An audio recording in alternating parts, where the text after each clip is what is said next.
When you're being thrown into the pit of lions is not the time to learn how to pray. When chaos strikes in your life, that is not the moment to say, what are the spiritual practices that are going to help me through this time? That's when your reflexes kick in. That's when your instincts are leading the way.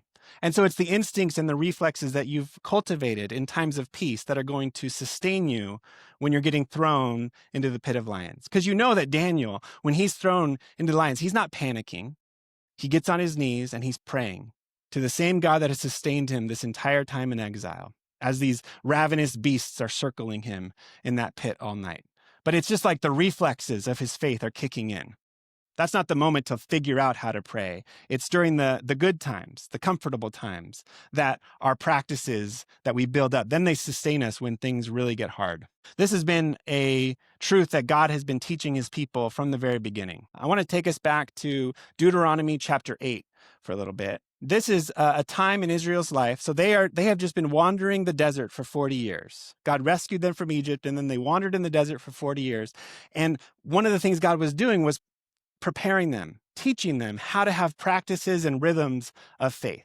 One of the main rhythms was that every day they would go and they would gather this manna, this heavenly bread. Every day God would sustain them, and they would go out and they would gather just what they need for that day. And Moses is speaking with the Israelites on the cusp of entering the promised land, and he's reminding them of what God has been teaching them this whole time in the desert. He says, God humbled you by making you hungry and then feeding you manna that neither your ancestors had ever experienced, so that he could teach you that people don't live on bread alone, but by everything that comes from the mouth of the Lord. And then down in verse 11, he says, but watch out.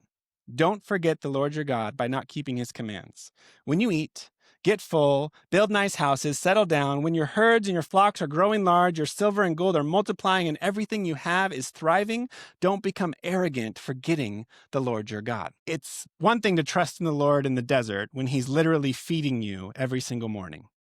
It's another thing when you go into this land of plenty and now you have overflowing bank accounts and your flocks are growing and your crops are overflowing. It's really easy to forget the Lord and think, I did all this all myself. If I think about our situation, Christians here in Morgan Hill, it is less likely that we're going to be thrown into a pit of lions.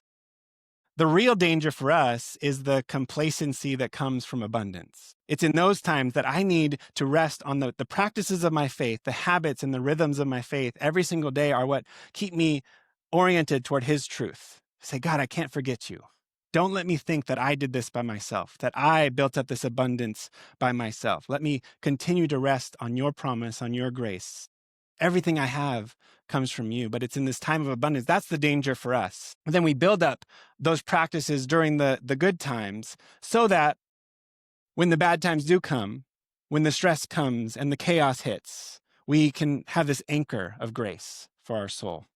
To kind of take us back to that big idea, in prosperity, these practices keep us oriented toward God's truth. In adversity, they keep us anchored in God's grace.